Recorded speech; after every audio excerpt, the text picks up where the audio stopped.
Alright, hello, my name's Curtis. I'm the chef over with Mets down in Ham Center with New College of Florida.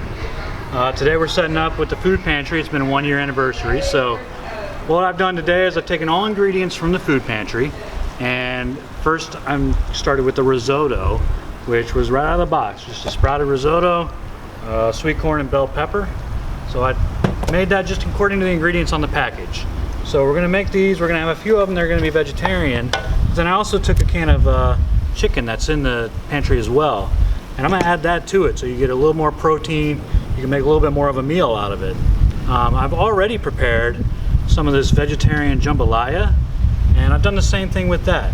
I took that and I actually made this in the microwave, so you could do this very easily in the microwave.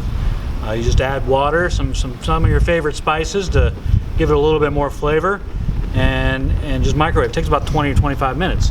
But I've also just added the chicken to that and made that a little chicken.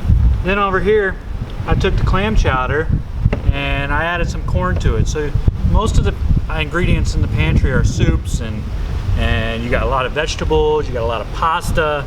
So taking some of those vegetables, because not everybody likes to just eat vegetables straight out of the can, you can take that and add that to some of the pastas. You know, take a can of chili and add an extra can of beans to it. Add some corn to it, add some peas, whatever you want.